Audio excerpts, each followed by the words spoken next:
Capítulo 1985. Núcleo da Torre. Parte 1. O resto da tripulação ficou de queixo caído, incluindo Solos. Lid sempre foi inflexível em não ter seus próprios filhos. Apenas Salar que nem sequer estremeceu com a notícia. Muito pelo contrário, ela parecia completamente desinteressada. Sim, mãe. Lid ficou feliz ao ver o sorriso radiante de seu pai e não estremecer com o contato físico como de costume. É uma decisão que ambos concordamos após uma discussão aprofundada. Abençoado seja o coração daquela mulher. Elina pulou de alegria.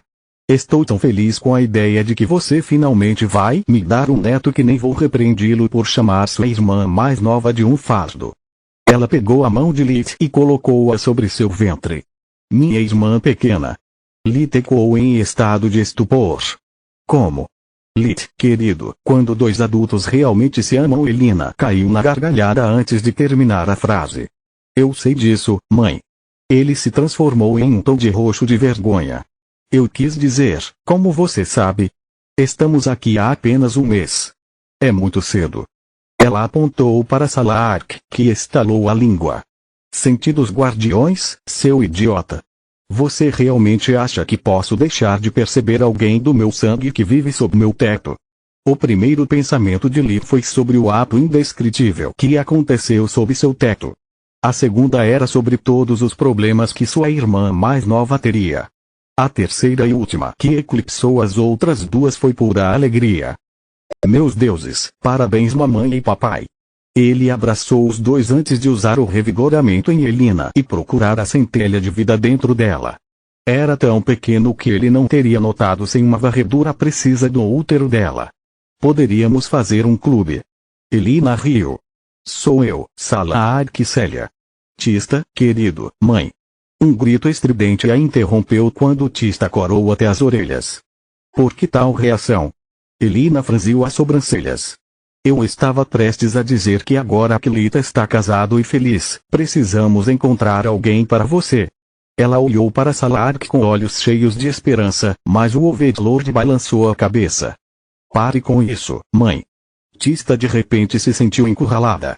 Ela era o único membro da família ainda solteiro e agora todos a incomodavam em todas as reuniões familiares.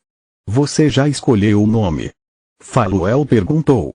Não há mais nomes começando com ela e Elina disse.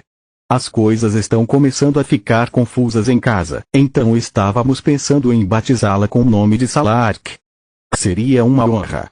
O guardião disse. Ainda assim, concordo parcialmente com Lid. Ter um filho nesses momentos é uma atitude ousada, quase imprudente na verdade. Elina encolheu os ombros. Na pior das hipóteses, eu não me importaria de mudar nossa família para o deserto. Você foi um anfitrião maravilhoso e mesmo que não tenhamos parentesco de sangue, você tratou todos nós como se fossem seus. Além disso, não aconteceu de propósito. Eu simplesmente percebi como Camila conseguiu transformar Lid de um deprimido em um novo homem e decidi experimentar o método dela, mãe. Agora foi a vez de Lid corar. Não há nada do que se envergonhar, querido. Agora, você se importa em chamar Trion. Não quero que ele saiba disso por meio de um estranho. Oh, deuses! Vou ter uma irmã mais nova. O demônio disse enquanto pequenas nuvens de fogo e fumaça saíam de seus olhos em vez de lágrimas. Você já tem uma irmã mais nova e dois irmãos mais novos, idiota. Tista disse. Sim, e eu era um irmão de merda para todos eles. Trion disse com um suspiro. Aramal me conhece e considera o filho do protetor seu irmão mais do que eu jamais serei. Com esta criança, em vez disso, terei um novo começo. Os integrantes do grupo parabenizaram Raaz e Elina sucessivamente, prometendo-lhes voltar para almoçar e comemorar juntos a boa notícia. Antes de passar para o último item da nossa agenda, há algo que quero mostrar a vocês, Lid disse depois de transportar o grupo de volta ao coração da torre. Explicou-lhes brevemente os motivos de sua viagem ao continente de Verendin e como ela havia terminado. Mesmo que a verdadeira boca de Menadion esteja perdida para nós, Solos ainda conseguiu recuperar sua própria versão do artefato. É uma pena que não tenhamos ideia de como isso funciona e que conjurar isso exige muita energia. Ela disse com um suspiro. Mesmo com a torre sobre o geyser, o único lugar onde posso manifestar a boca sem muito esforço é aqui. Pelo nome, todos esperavam que o artefato fosse algo como um bocal ou cobrisse apenas a parte inferior do rosto de Solos. Em vez disso, era uma máscara branca imaculada, sem características, exceto os buracos para os olhos e as narinas. Também tinha um cristal vermelho no lábio superior e um cristal amarelo no inferior. O original era um pouco diferente. Solos conjurou o holograma da boca de Verendi. Tinha 6 cristais elementares em vez de 2, formando um sorriso enorme e assustador que alcançava ambos os lados da máscara. Interessante, mas por que você está nos mostrando isso? Faluel perguntou. Na verdade, estou mostrando para a vovó, esperando que ela possa nos indicar a direção certa. Lid respondeu. Sinto muito, minha pena, mas Ripa criou a torre e a boca depois que completei meu aprendizado com ela. Não tenho ideia de como eles funcionam, então não posso ajudá-lo. O Overlord disse com um encolher de ombros. Nem mesmo se você examinar. Ele ofereceu a ela a máscara de pedra depois de liberar suas restrições. Lid não conseguiu remover as runas de camuflagem deixadas pelo primeiro governante das chamas, mas ao conceder a Salark acesso total ao artefato, isso tornaria seu trabalho mais fácil. Você percebe o que está fazendo? A guardiã deu um passo para trás, lutando contra sua curiosidade inata de expor o funcionamento de um colega mestre de forja. Se eu usar minha técnica de respiração na boca, vou aprender muito sobre isso. Não apenas como funciona, mas também como fazer outro e talvez até algo sobre sua torre. Você está desistindo do seu maior segredo e vantagem, então preciso ter certeza de que você está ciente das consequências do que está me pedindo para fazer. Eu sei disso muito bem. Lita sentiu.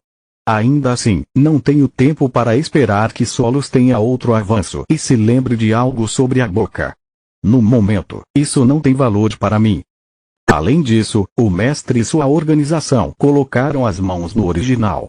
Aposto que enquanto conversamos, eles estão trabalhando para descobrir seus segredos.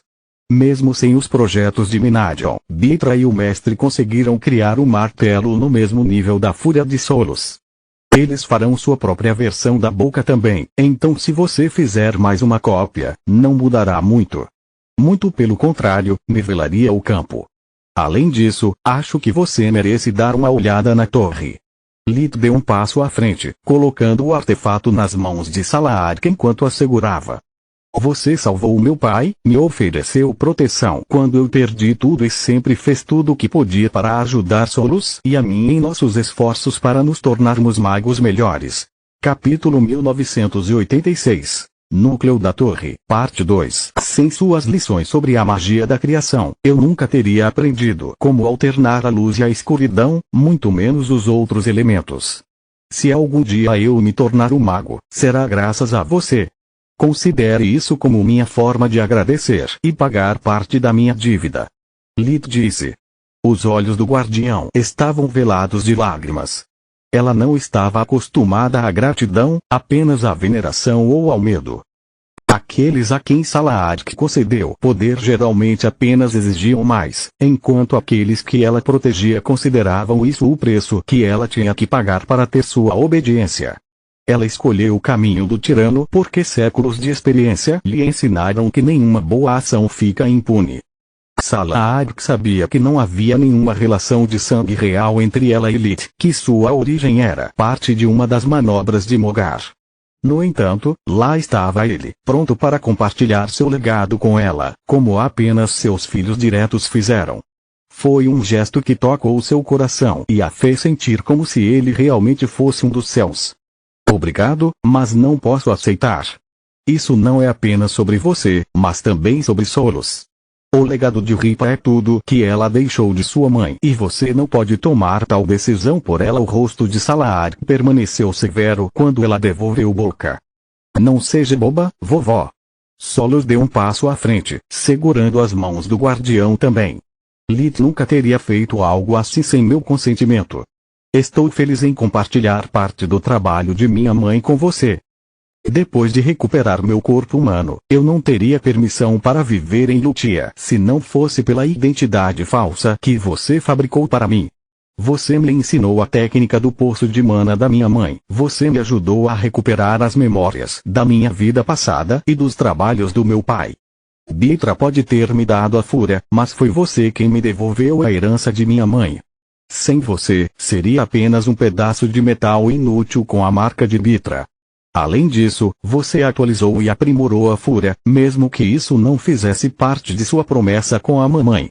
Você não fez isso porque queria algo em troca, apenas porque se importava comigo. Por tudo que você fez, não só por Lit e por mim, mas por toda a nossa família, isso não é nada. Além disso, como Faluel sempre diz, só um idiota nunca compartilha. Solos ficou na ponta dos pés para abraçar o guardião e evitar sua barriga. Você já fez bastante, meu filho.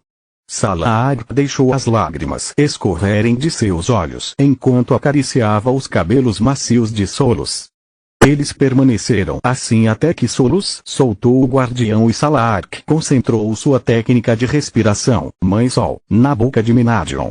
Ao contrário das expectativas de Lit, ela demorou um pouco para estudá-lo e ele ficou chocado ao ver o guardião se concentrando tanto que ela franziu a testa. Foda-me de lado, decidi dividir a boca com a vovó porque ela merece saber dos segredos de Menadion pelo menos tanto quanto Vastor, mas parece que sou eu quem mais lucrará com essa troca.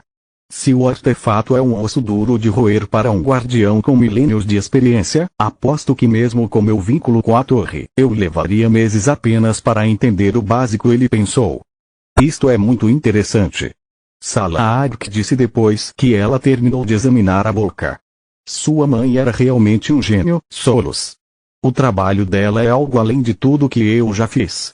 Mesmo que eu não precise dele, acho que farei minha própria torre. O que você quer dizer? Solos perguntou com uma expressão confusa.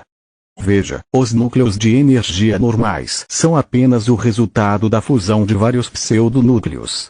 Embora um pseudonúcleo possa ter apenas uma função, o núcleo de energia pode combinar os efeitos dos pseudonúcleos que o compõem para criar feitiços complexos. A sinergia dos componentes gera uma potência maior que a soma das partes isoladas. Todos os presentes concordaram com as palavras de Salah, que eram de conhecimento comum sobre núcleos de energia. Sua mãe, em vez disso, encontrou uma maneira de fazer com que cada pseudonúcleo amplificasse o poder daqueles que estão abaixo. A energia deles não se acumula, ela se multiplica. O segredo da torre de sua mãe está em um núcleo semelhante a uma torre. Sinto muito, mas você me perdeu. Depois de Salah, Faluel era o mestre de forja mais experiente, mas ela não conseguiu entender uma palavra. É mais fácil mostrar do que contar. O guardião projetou um holograma de um núcleo de poder regular que consistia em várias esferas de runas místicas sobrepostas perfeitamente entre elas. Dessa forma, a fronteira entre os pseudonúcleos únicos desapareceu. A versatilidade de um núcleo de poder reside na sua capacidade de combinar as runas pertencentes a diferentes pseudonúcleos e reorganizá-las em novas formas, cada uma com um efeito diferente. Então, Salah projetou outro holograma representando o núcleo da torre. Tudo começou a partir de um pseudonúcleo único e simples ao qual ela adicionou um segundo. As duas esferas não se fundiram, elas simplesmente se deformaram o suficiente para permitir que suas runas fluíssem uma para a outra. Quando Salah adicionou um terceiro e um quarto pseudonúcleo, o fenômeno aconteceu novamente. Em vez de se tornarem uma bagunça caótica até que uma função específica do núcleo de poder fosse ativada, as runas mantiveram sua natureza ordenada. Algumas cordas nunca mudariam, servindo de alicerces e sustentando as paredes da estrutura que se formava lentamente. O limite de um núcleo de energia era que manter a energia coletiva de muitos pseudonúcleos compactados o tornava instável. Por esse motivo, havia um limite para o número de pseudonúcleos que qualquer mestre de forja, mesmo um guardiã, poderia fundir. Também limitava o comprimento das cadeias de runas que um núcleo de poder poderia formar e, com isso, o número de encantamentos que um artefato poderia conjurar. A maneira como o Menadion organizou seus pseudonúcleos, em vez disso, permitiu que as runas fluíssem livremente entre os diferentes níveis, ao mesmo tempo que lhes deixava espaço suficiente para formar cadeias de runas tão longas quanto toda a estrutura. Como você pode ver, isso explica por que o tamanho da torre é proporcional ao seu poder salar, que disse. A cada avanço, Solos está na verdade recuperando mais de seus pseudonúcleos. Cada andar faz parte do núcleo de energia e permite que ele se estenda ainda mais. Graças a este fenômeno e à energia do geyser de mana, praticamente não há limite para a complexidade dos encantamentos que a torre pode suportar. Deixe-me ver se entendi. Lid sentiu os joelhos tremendo diante da magnitude da revelação. Durante todo esse tempo eu acreditei que o núcleo da torre estava enfraquecido, mas na verdade estava incompleto. Exatamente. O guardião assentiu. Além disso, como sua energia e a de Solos agora são uma só, sempre que ela ganha um novo andar com seu pseudonúcleo correspondente, ela pode atualizá-lo substituindo runas antigas por runas modernas. Por outro lado, ela não pode aproveitar todo o potencial de nenhum dos encantamentos da torre até recuperar todos os pseudonúcleos necessários. As joias que faltam na sua versão das mãos devem ser devido aos andares ainda faltantes que deveriam alimentar seu verdadeiro poder. O mesmo se aplica à boca. Continua no próximo vídeo.